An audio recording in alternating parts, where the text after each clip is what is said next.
Okay, Rachelle. Good morning, everyone, and welcome to the final public online conference of the Next Tourism Generation Alliance conference. My name is Rachelle O'Brien, and I'm a lecturer in the School of Hospitality Management and Tourism at the Technological University Dublin, and I'm delighted to have been a co-researcher on the NTG project. Before we begin today's proceedings, let's just remind ourselves a little about the Next Tourism Generation Alliance and the project itself.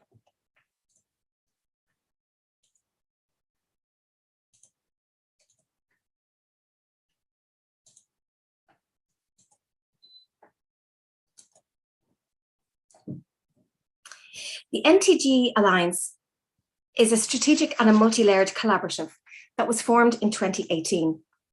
At the core of the Alliance are 14 partners from education and industry across 8 European countries.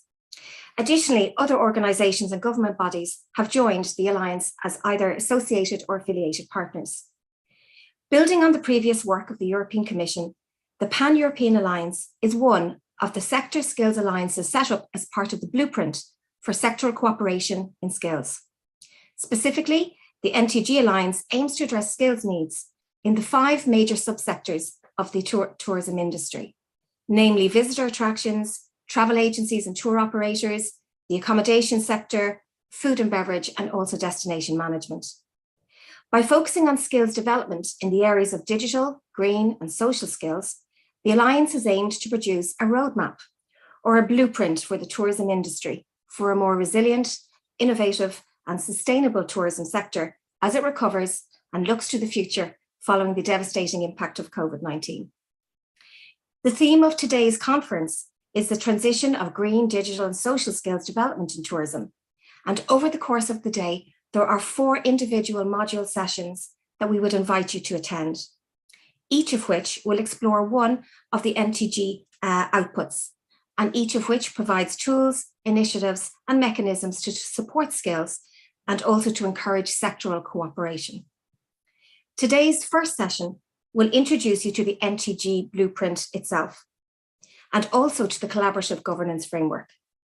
During the session this morning, I would encourage you to post any questions you may have into the chat function of the meeting, and we will return to them at the Q&A at the end of the session.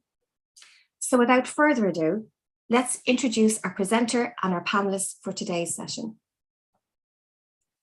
Our presenter is Dr. Teresa Ryan, who is a lecturer and researcher in the School of Hospitality Management and Tourism at Technological University Dublin.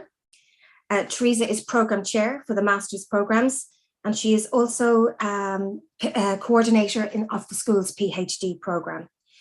Teresa is currently a researcher on the NTG project and also another researcher on another European funded project, the HERA project.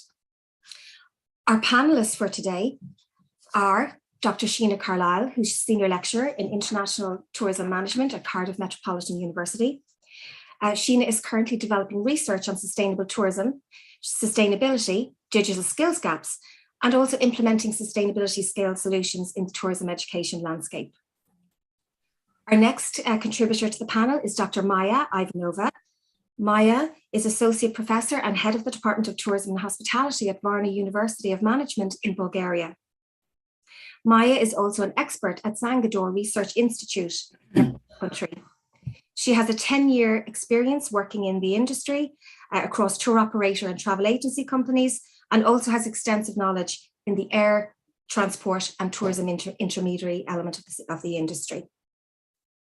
Finally, our third panelist today is Mr. Alessio Misuri, who is Head of Innovation and Digital Department of Dintec, which is part of Unicamera, the Italian Union of Chambers of Commerce, Industry, Crafts and Agriculture. Alessio is also part of the national support team of the Next Tourism Generation Skills Alliance project and also the National Skills Group on Tourism. He is strongly committed to the development of digital assessment models and support systems for business orientation through artificial intelligence and also other forms of technology. So that's our panel for today. I look forward to having you with us for the duration of the session. I am now delighted to hand over to Dr. Teresa Ryan to begin her presentation. Thanks very much, Rachelle. And I'm just going to share my screen with everybody now. Okay. Sorry now.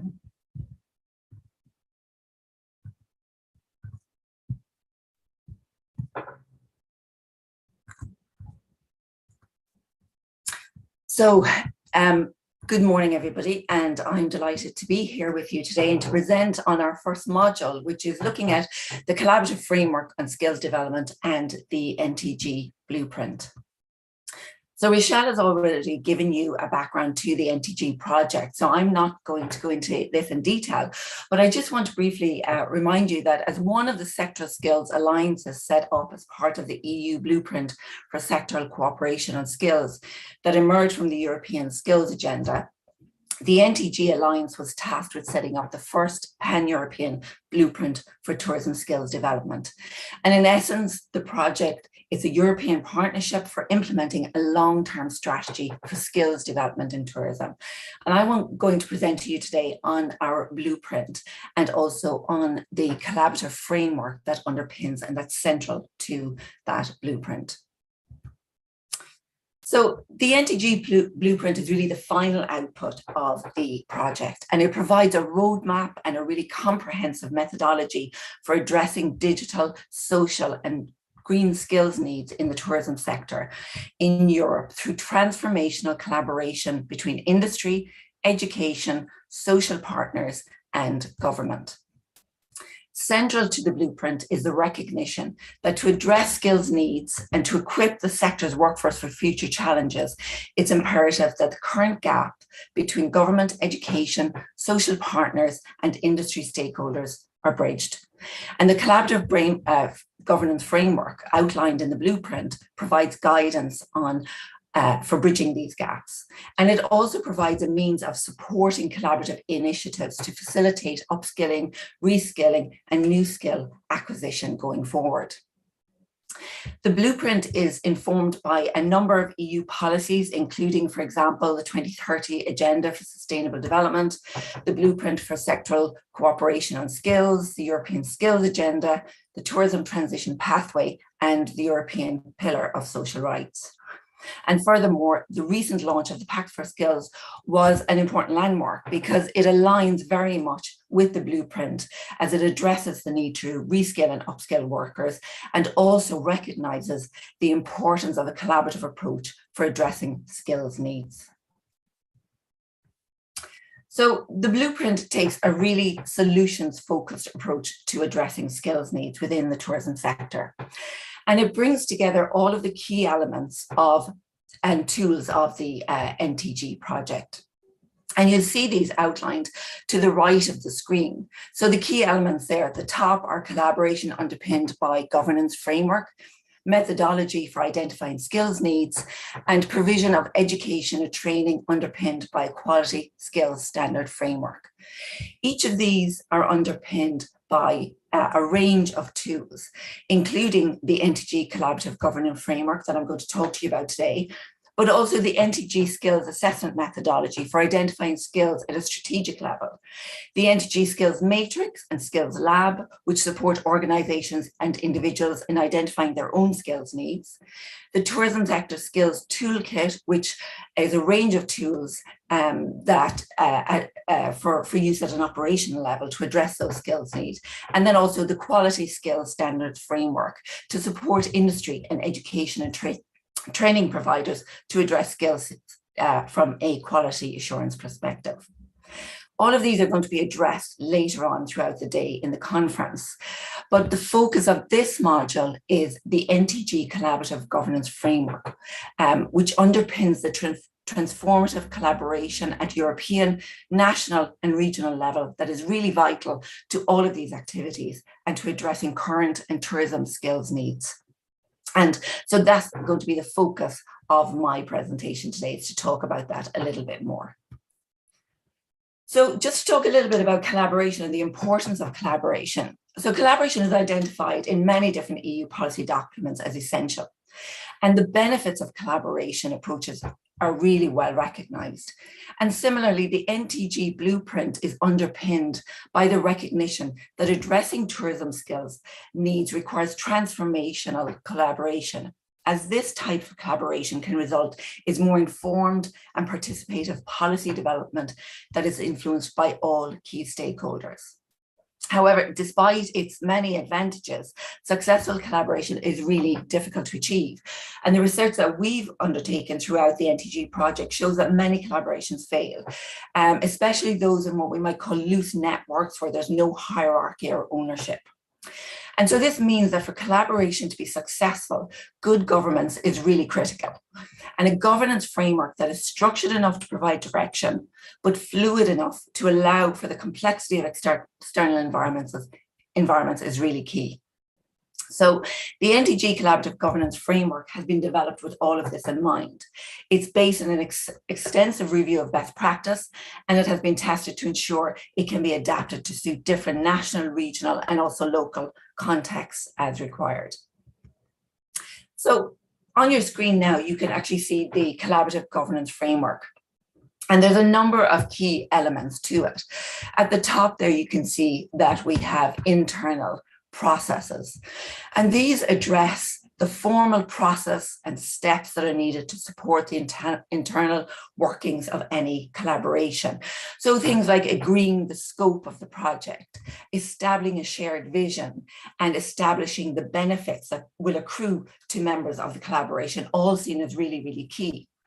It also includes less formalized practices that are important for supporting relationship building, which is crucial for collaboration to be successful. Things like building trust within the collaboration, for example, has been proven to be really, really important.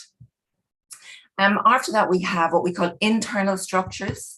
So this layer down here is internal structures, and these support the collaborative efforts of the partnerships, and they're really essential to setting up, for example, platforms for dialogue is the first structure here. So one of the things that we found when we were doing our research was that good communication is really important.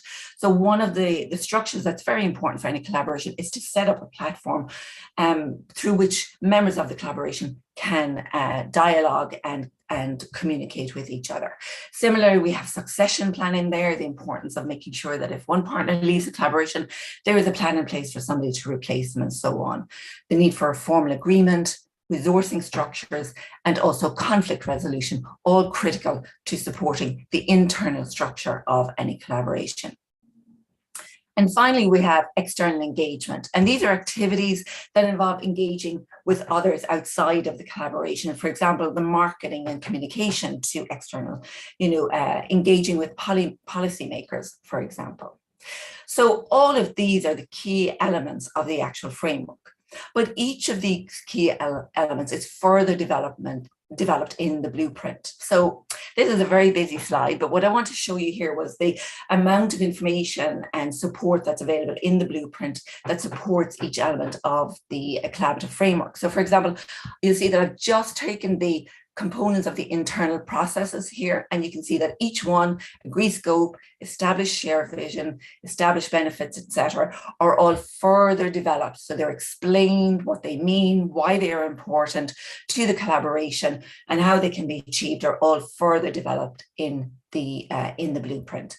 Similarly, for internal structures, there again, the platform for dialogue and knowledge exchange, succession planning, formal agreement, all of the key structures under internal structures are all further developed and outlined in the blueprint. So there's quite extensive detail and information there to guide people when they're setting up and having these collaborations.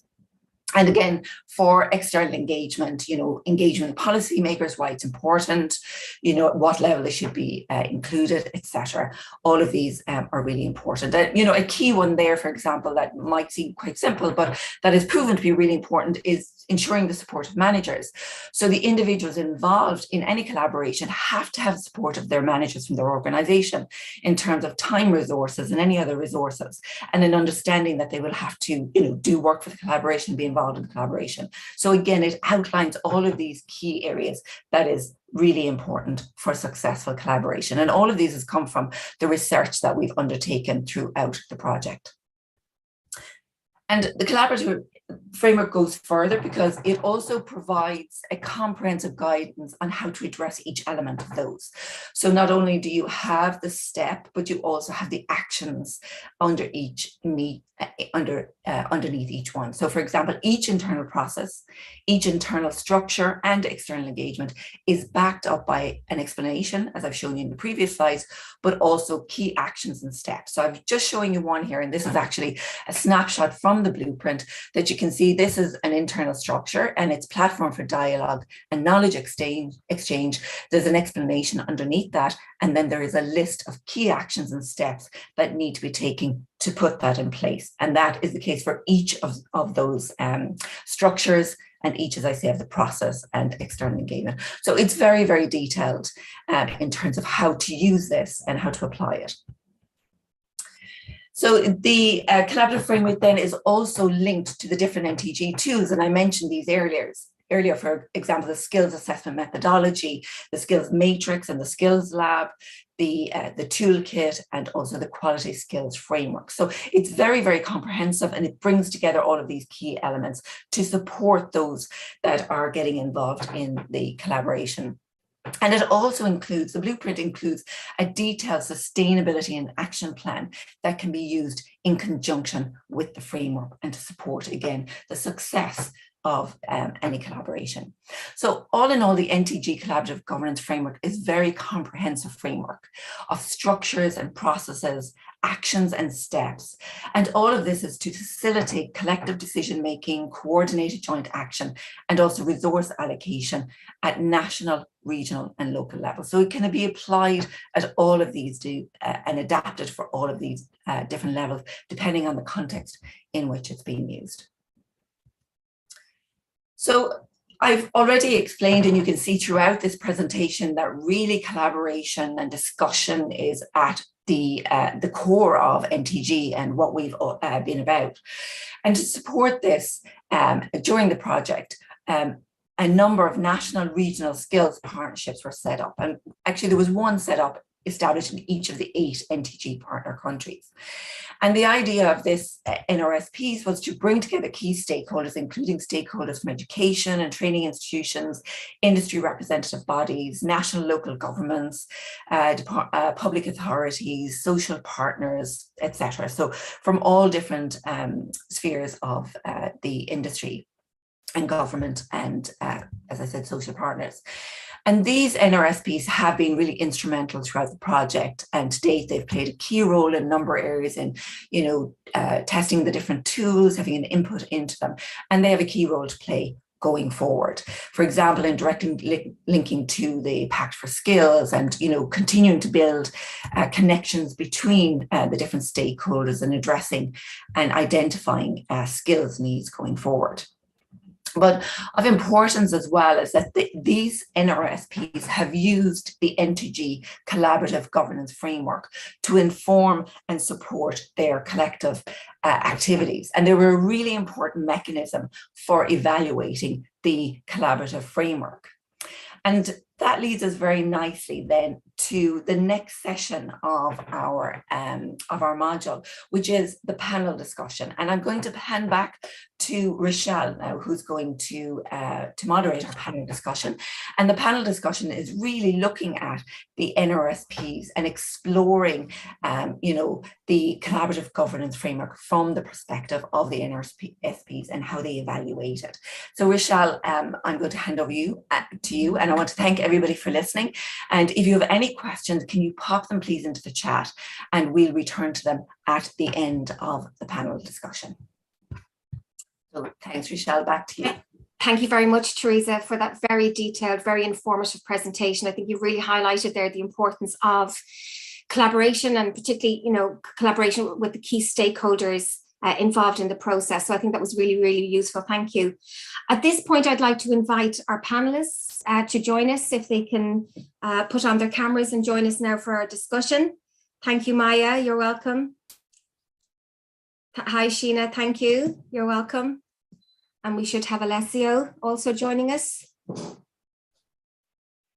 There, can you see me? There, Alessio, we can see you. You're okay. Great. Thank you. Thanks for that. Okay, panelists. As we've seen in the presentation from Teresa, it's really important that to address skills needs, that we have sectoral cooperation happening, and that we also try and develop sectoral partnerships and alliances as a mechanism to address skills needs as we move forward. We know that in many European destinations there are established what we call NRSPs, or national or regional skills partnerships, in existence. And also in some European countries, some are just beginning or commencing their process. So can I ask you to think about your own destination, okay, and provide for us, please, a brief overview of the work of the national or regional skills partnerships in your own home country. So perhaps I might open that to Sheena. Maybe you might like to give us an overview, please, from the Welsh perspective. Thank you. Okay, thank you, Rachelle. So good morning, everybody. Yes, so I'd like to introduce both the regional skills partnerships that we have in Wales, and also the national skills partnership. So in Wales, we have 4 regional skills partnerships in the southwest of Wales, in the southeast, north and mid Wales.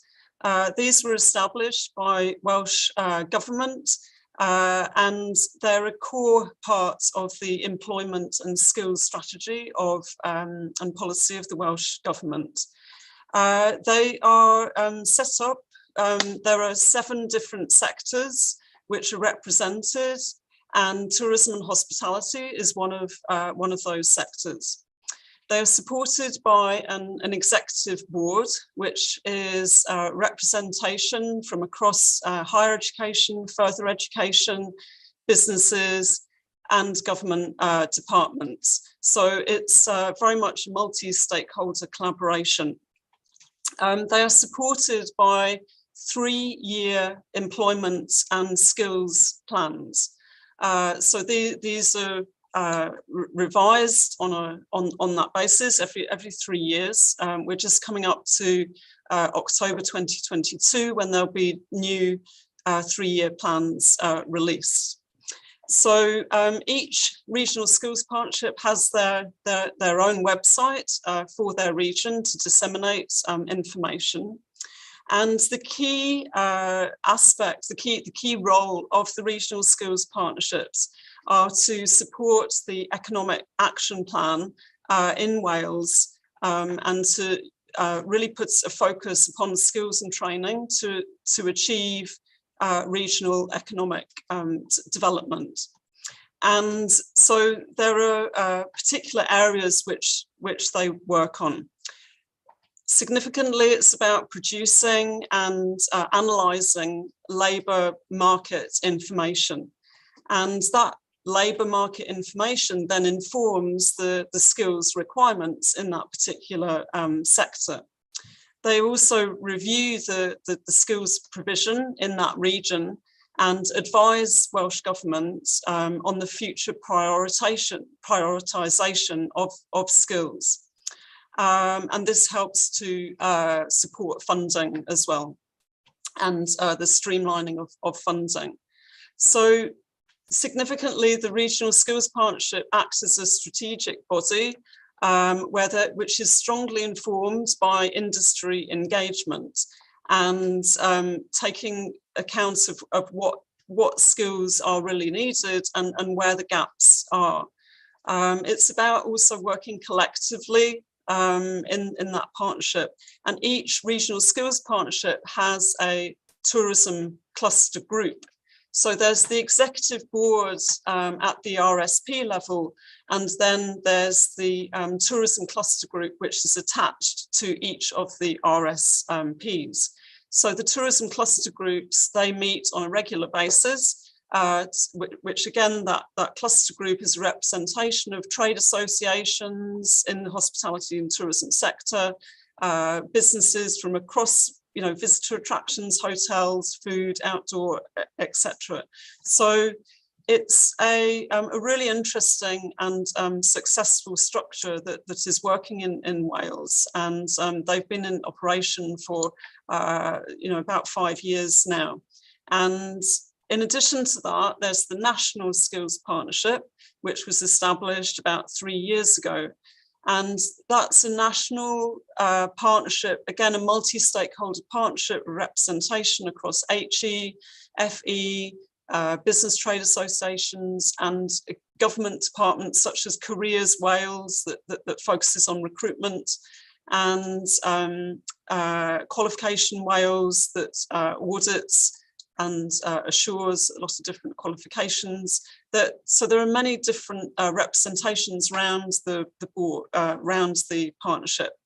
And again, they meet regularly to share experiences. So again, this format is an evidence-based, focused in terms of gathering information from the different stakeholders around the table about their initiatives, which they are focusing on for skills development. And this is then fed into the Welsh government structure for education and skills, and strategies and campaigns for skills are set up as a result of the partnership. They also disseminate a lot of information through Visit Wales. Visit Wales is the secretariat for that national skills partnership, alongside Hospitality Cymru, which is part of Hospitality UK. And they also support the running of the partnership. So that's in a nutshell, that's briefly the news from Wales. So, okay.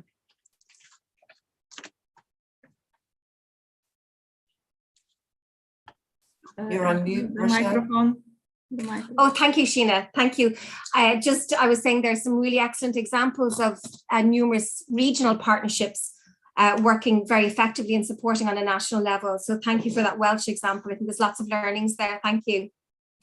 So maybe we'll move to Italy. Alessio, can we ask you please to provide an overview of the situation of the regional and the national partnerships in your country? Thank you. You're welcome. Thank you. Thank you for this opportunity to share with the other partners and with you what we are doing in Italy. It's a pleasure for me. In Italy, actually, we have worked for several years in creating a group of stakeholders that were interested on the NTG project and more in general, of course, on skills in the tourism sector, with the specification of green and digital and social skills. So somehow, if you want, the trust point that Teresa Ryan has shown in her presentation on the collaborative governance framework, it was our starting point. We start from an informal group in the 3 or 4 years ago, and with them we grow up and we work, if you want, on trust. And we were talking about what we were doing to support the SMEs in the tourism sector.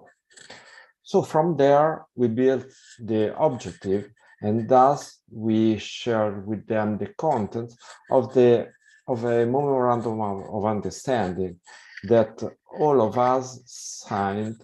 And so that was the formal part that gave birth to the National Skill Group. I want also to underline that we also decided to proceed with at the beginning with the National Skill Group, leaving as a future step the creation of other regional skill group that will be linked to this National Skill Group.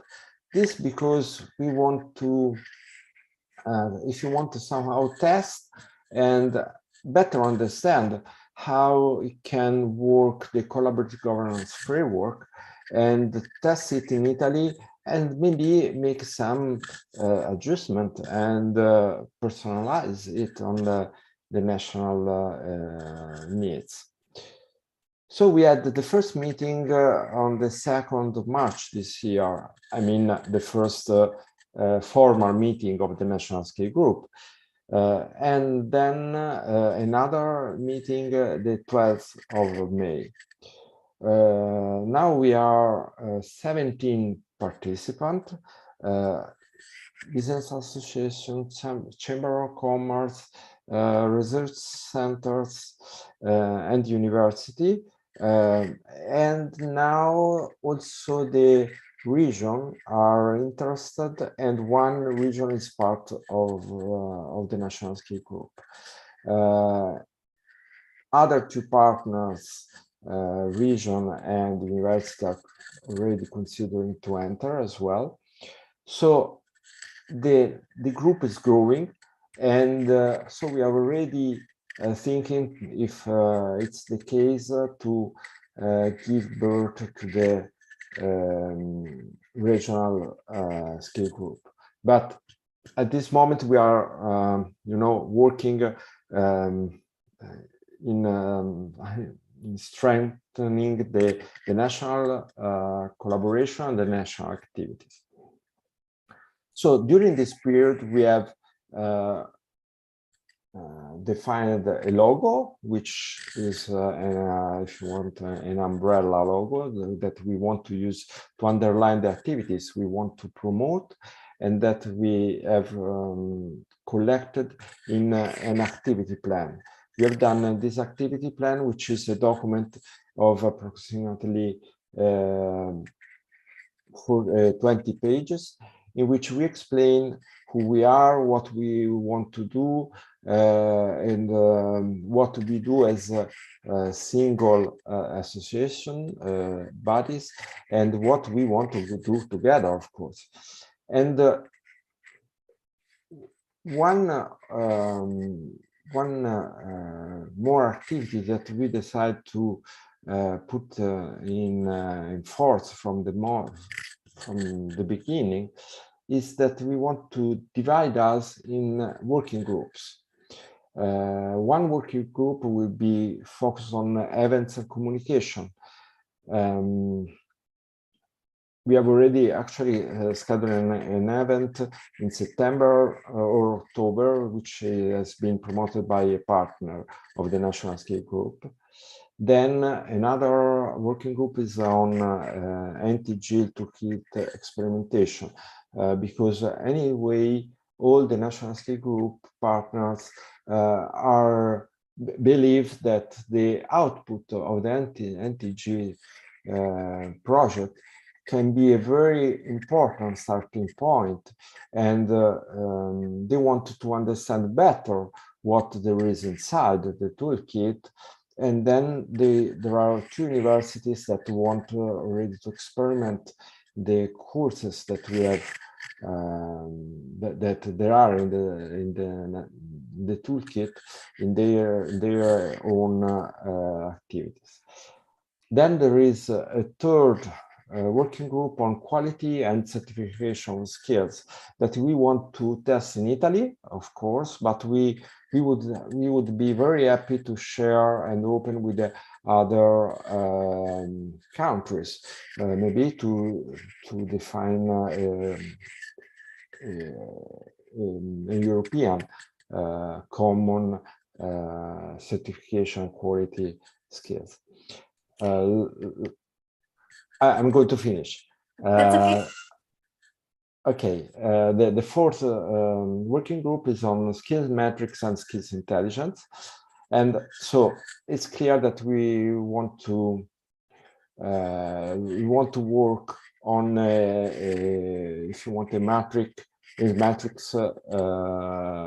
with each partner that is working on its own activities, and then with this working group we want to work together and put some activities together.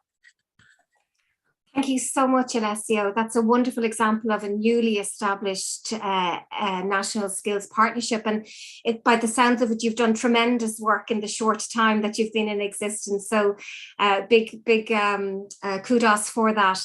And we may come back to some of the elements you touched upon, in particular trust. We might come back to that in our next question.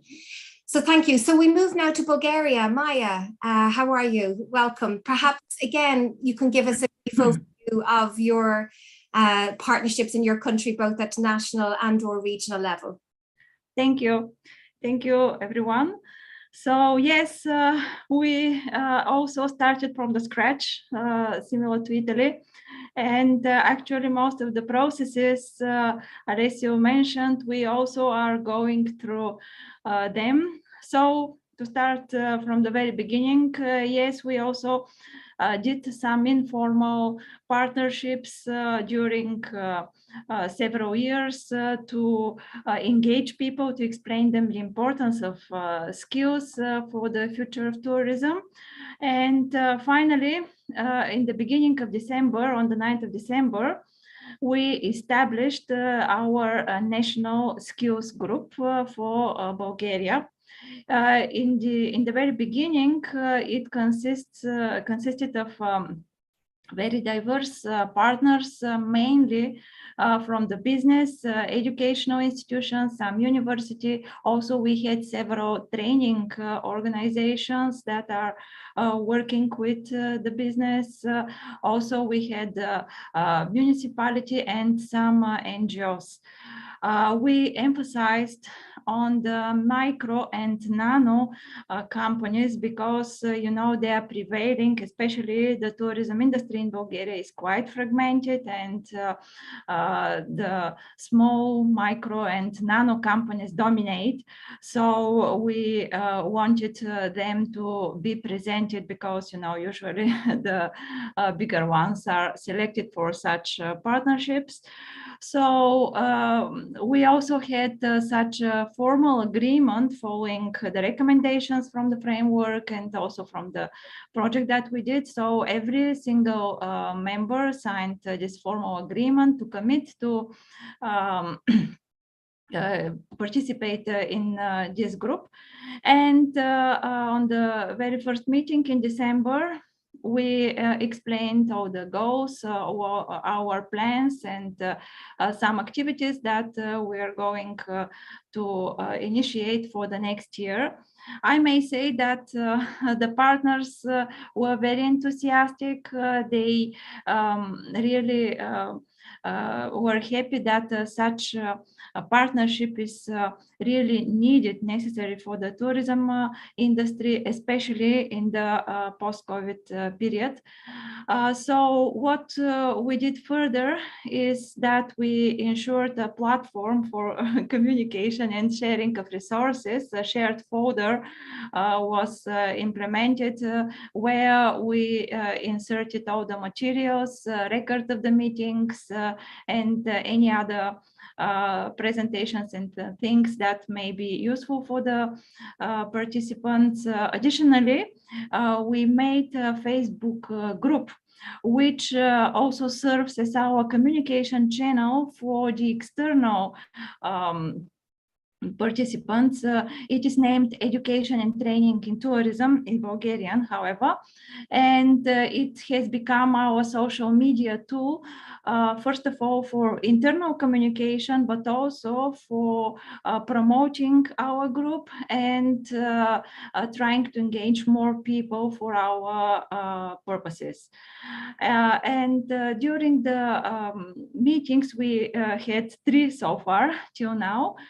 We decided to present one important topic and then to initiate discussions for providing different perspectives and finally finding some solution or some direction for the future development according to the suggestion of our participants. They decided to meet every single month. However, now with the coming of the high season, we noticed that it is actually not possible because, you know, the business is now really engaged with working, and most probably our next meeting will happen in September or early October. So for now, I can say that the group is working well. We are trying to approach more public institutions and more professional organizations to engage them with our purposes, to explain the goals, and also to start with some training.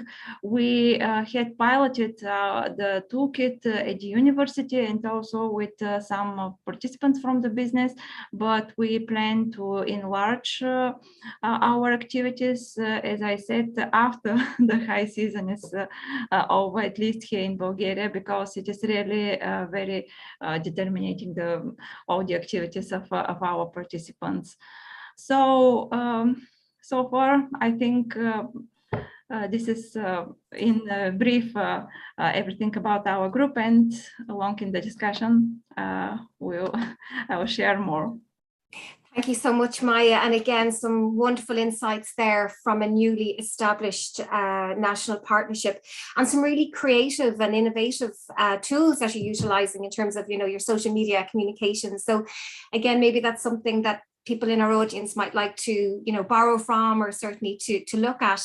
Again, all the tools that Maya has mentioned in terms of toolkits and the collaborative governance framework and the blueprint are all available for all our industry and education and social partner colleagues that are available on the call today. So just please do go to the Next Tourism Generation Alliance website for further information. Thank you, Maya. Panelists, I'd like to come back specifically a little bit now to the collaborative governance framework that Teresa detailed in her presentation. And obviously it outlined that, there's internal processes, there's external engagement, and there's internal structures that are vitally important to ensure that a collaboration and a partnership can work really effectively. They're all very critical, of course, but from your own partnership, have you any insights, from your experience that you feel which elements perhaps of the collaborative governance framework are more important than others? I'm thinking, Alessio, you mentioned trust there. Maybe I'll bring you into the discussion here. You might like to expand on that a little bit. Okay, so yes, as I said, our national skill group come from previous work, and which was done on networking and creation of trust. This actually was done between some of the participants of the national skill group, how it is nowadays. But this knowledge of each other, of some participants, it is important to build quickly a bigger, more complex network of stakeholders. It's like the core of the national skill group, but this core is like if you want, like a gravitational effect.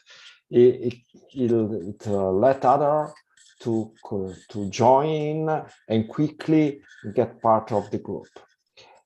But this is not enough, of course. Trust, as I said, it was the beginning, because actually we define some roles that help the group to go on.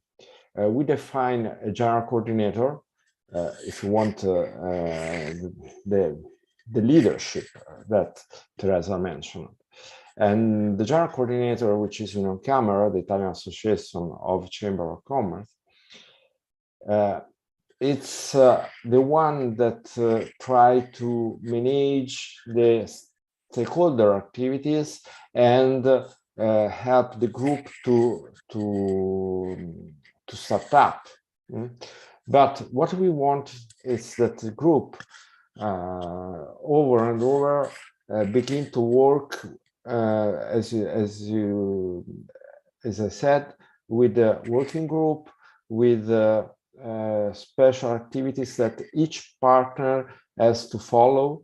And so we are defining also different rules beside the general coordinator. It was natural for us to ask to Federturismo, which has been the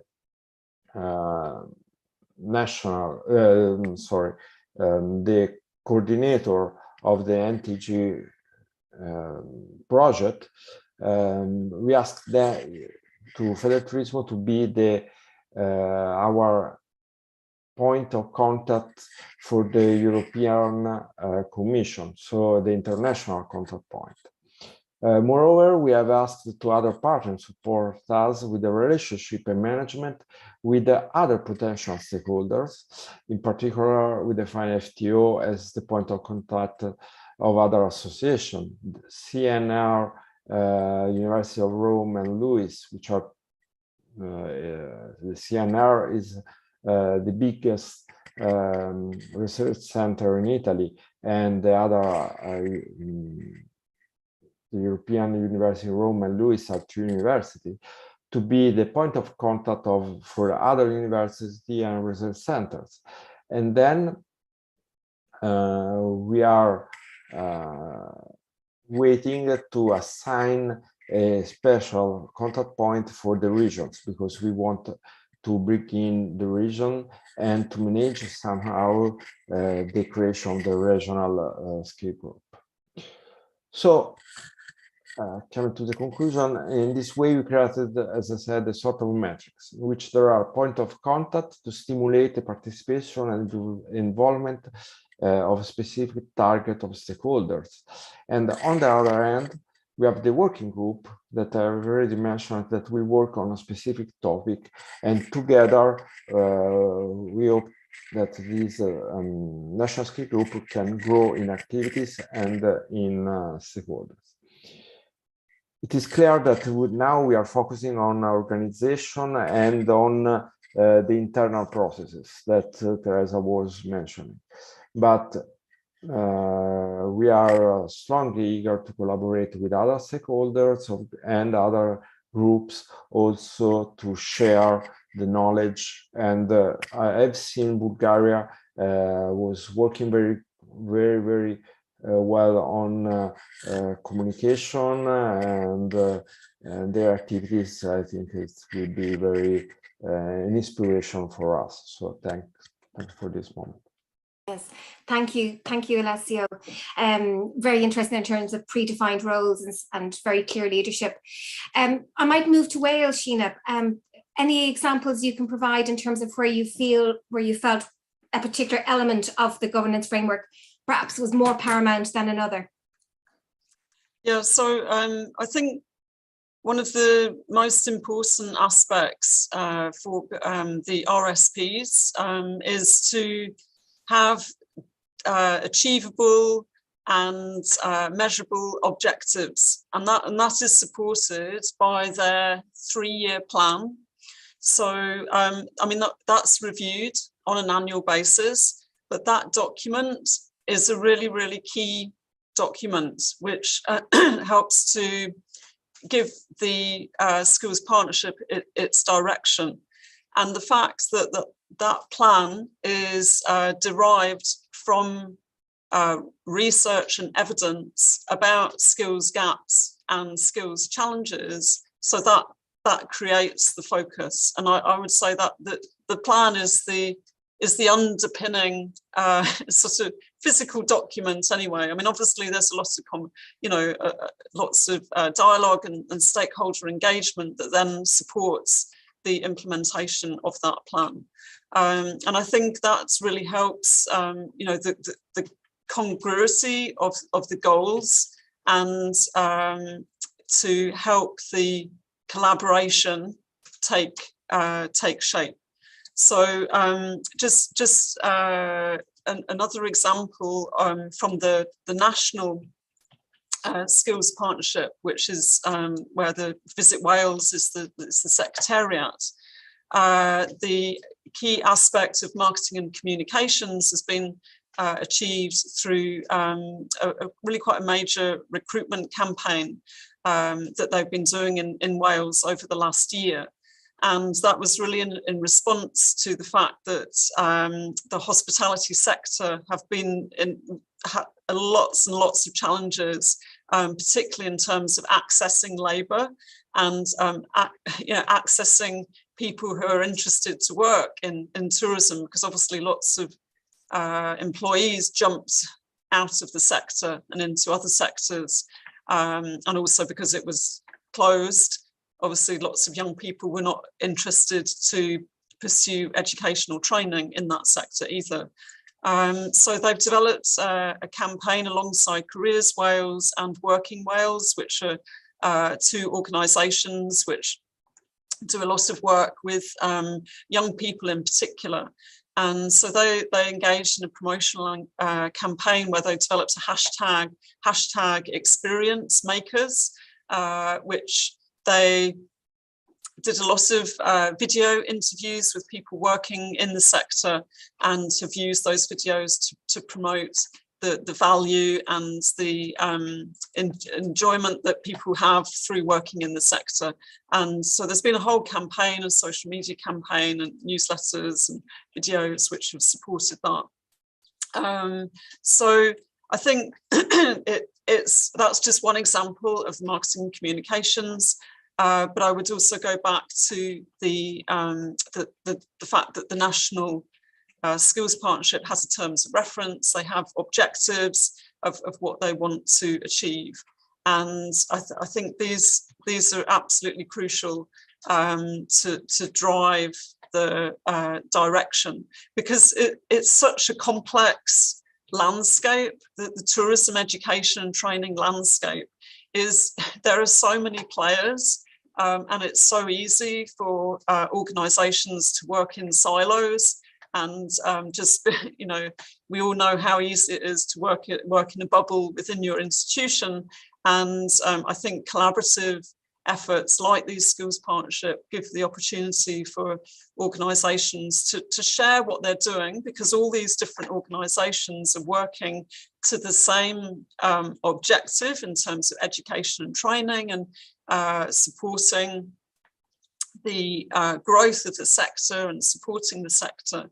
But in terms of the communication between the different organisations, whether you're working in an education department in government, whether you're working in a university, whether you're working in a small business or a large tourism business, the issues of training, recruitment, filling gaps, upskilling, all these things can really, have to be achieved collectively, because we're all in the same boat. We're all helping to progress the sector and overcome challenges. And I think that this is why the skills partnership approach is becoming a really, really key factor in addressing challenges and problems. So, yeah. Yes, I couldn't agree more, Sheena, thank you.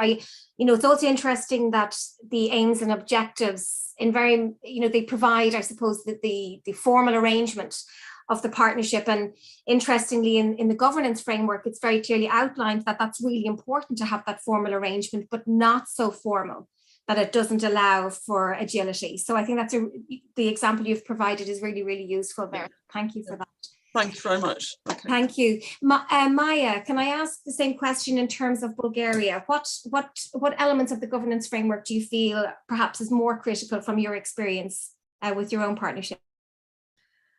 Thank you, Rachelle. I absolutely agree with everything what Sheena mentioned about the objectives that set the long-term framework for the group. What we are doing right now is to set up such a plan, because people like to see some tangible outputs at the end, and the well-determined objectives will provide them such a good point, because they are measurable. They should be measurable. They should be such indicators that will show some progress for the whole group. But again, similar to the situation in Wales, and I suppose across the whole Europe as well, we are struggling with some challenges especially in terms of the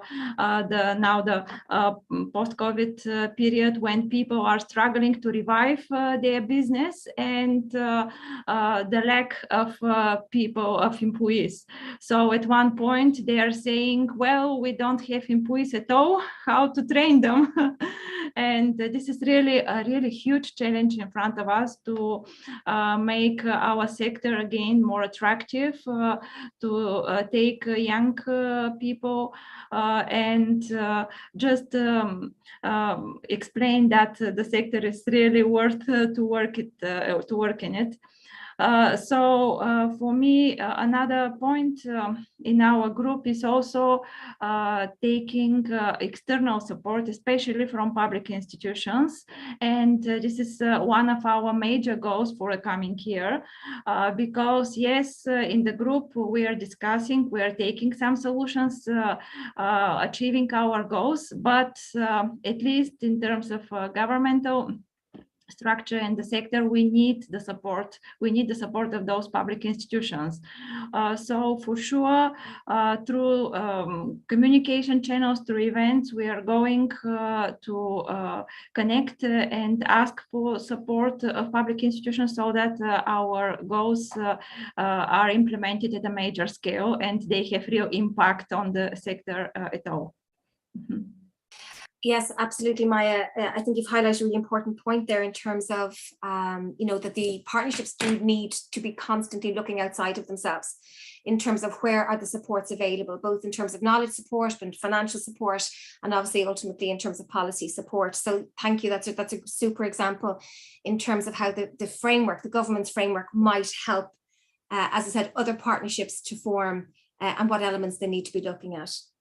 Panelists, I'm mindful of just one other area I'd like us to try and cover before we go to any questions from the audience. And so we'll try and keep this one brief, but I suppose we've talked a lot in terms of obviously the benefits of skills partnerships and how they can work really effectively, both in countries where there's a very established partnership in place and established tourism product offering, but also in more new partnerships and I suppose new and emerging destinations.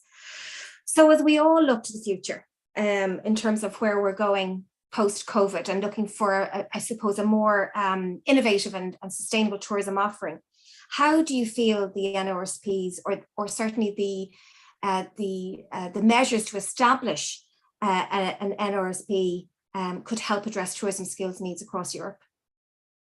I might put that out to Maya, if that's okay, please. Thank you.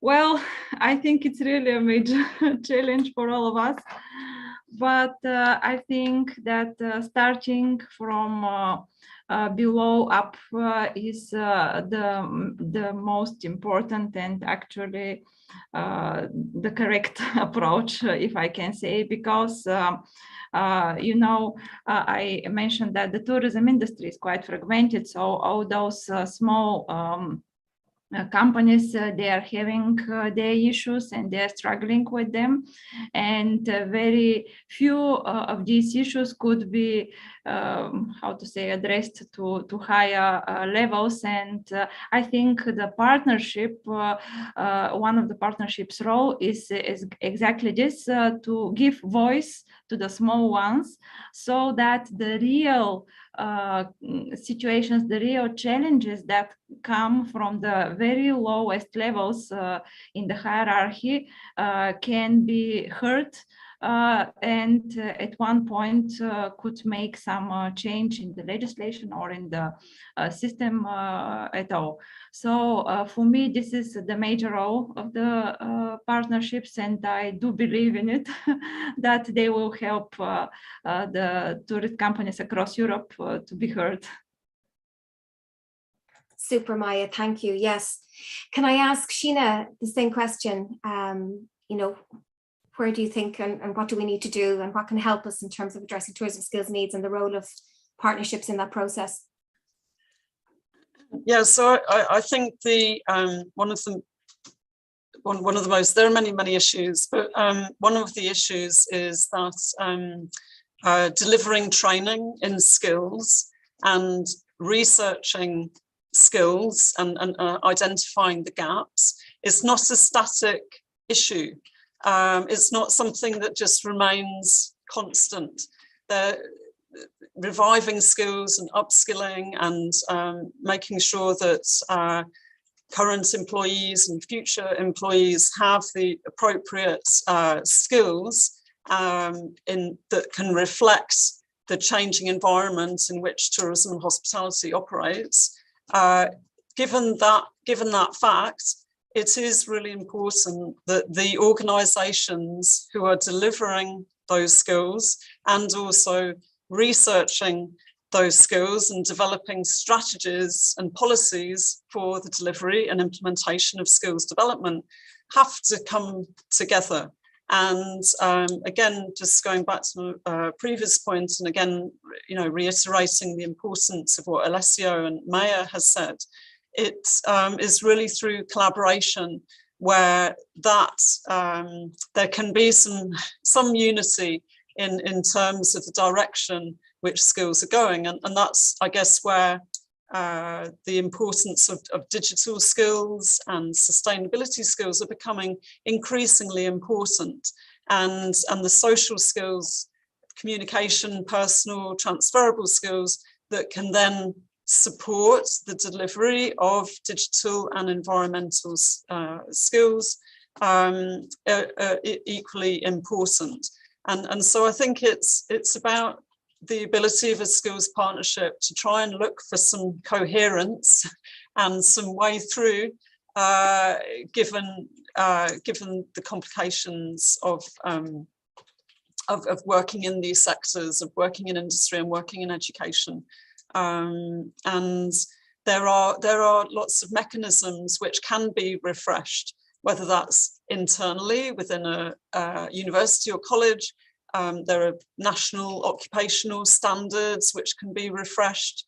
There are qualification reviews which can take place. Businesses can review their training provision. There are lots of ways in which the refreshment and upskilling can take place. And it's really important to recognise where those points are and how they can be influenced, and obviously the funding behind that to support that as well. Yeah, thank you, Sheena. Totally agree there. Alessio, can we have your input, please, in terms of where you think the tourism ecosystem is going and how partnerships can help facilitate that in the future years? Yes, thank you for this question, because as Sheena, I think Sheena and Maya actually said very, very well, and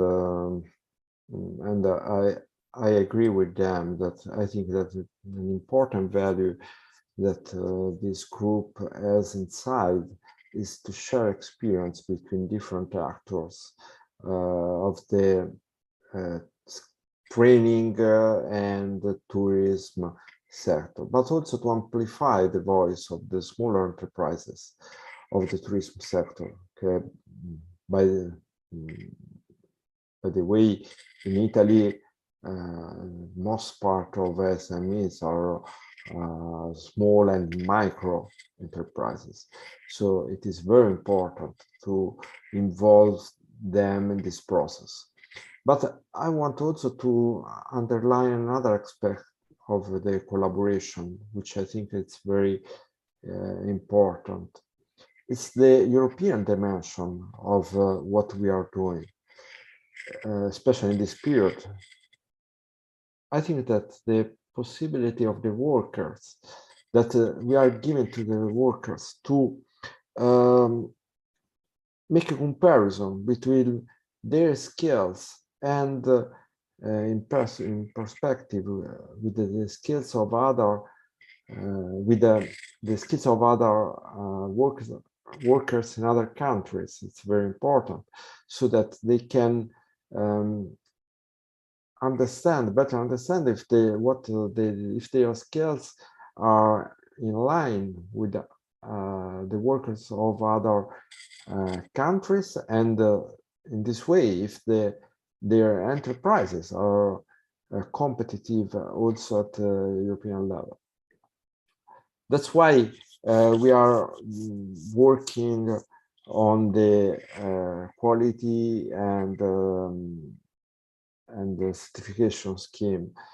And we think that it is very important, as Sheena said, to keep on working on the metrics of skill metrics, and in particular, because this is an innovative skills metrics. The skills metrics want to underline, as you perfectly know, which are the new skills, and as we said, the next tourism generation of skills that we hope that will give birth to the next generation of workers in the tourism sectors, which is also very important. So I think that can be our contribution, and in terms of the post-COVID and also in this period where the war is at it's very close in Europe. Thank you, Alessio. Yes, really good insights there in terms of the tools and the other available tools that are available as part of the project. And certainly for our audience, if you stay with us for the day, and hopefully you'll see all the other tools from the NTG project being unveiled and discussed, such as the skills matrix, like you rightly you mentioned, Alessio, and also the NTG skills toolkit, also the skills lab. So lots of resources there as we try and address the skills needs that we have in the industry, but also identifying what those new and emerging skills might be as we go forward. So my panelists, I'd like to thank you. It's been a really informative session. There are questions coming in on the chat. So we might just put those questions out to the panelists. I see we have a question here specifically for Maya.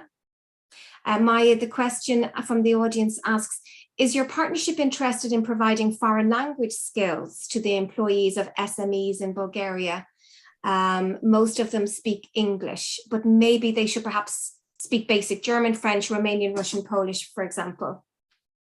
Thank you. That's the question from the audience. Thank you very much for this question. Actually, it is one of the challenges that we are going to make some solution. For sure, all the materials that we had from NTG project, from NTG Lab and so on, are provided free for everyone, but in English. So the language barrier for us is still one of the things that we should overcome. Well, most of our colleagues speak English, but of course there are also people who are specialized in German, Russian, Romanian, and so on, depending on the tourist market they are working in. So for sure, for the next stage of our project, we are going to translate the materials in Bulgarian, at least in Bulgarian. Regarding foreign language skills, it could be included also as an additional goal in our plans, and also it could be put as part of NTG Lab as well, because I do agree that yes, in Europe we have quite many diverse languages, and at least some basic knowledge of main phrases would be for sure useful for everyone, not only for the Bulgarians working with this market. So my answer is yes, thank you for this suggestion. We will include it and we'll work on it. Thank you. Thank you, Maya. I don't think panelists, we have any other questions that have come in, and unfortunately we've actually run out of time. So I'd like to thank you all again most sincerely for a really informative discussion today, and thank you, Teresa, for your really insightful presentation. To the audience, as I said, I hope you found the session very informative this morning. The collaborative governance framework is just one of the many tools that are part of the blueprint to take us forward into the next decade in terms of addressing tourism skills needs. So thank you for joining us today. Thank you to our panelists. And I do hope you enjoy the subsequent sessions that are occurring later on this morning and this afternoon. Thank you, everybody. Thank you. Thank you, Rachelle. Thank you, Thank everybody. you. Thanks. Thank you. Thank you, everyone.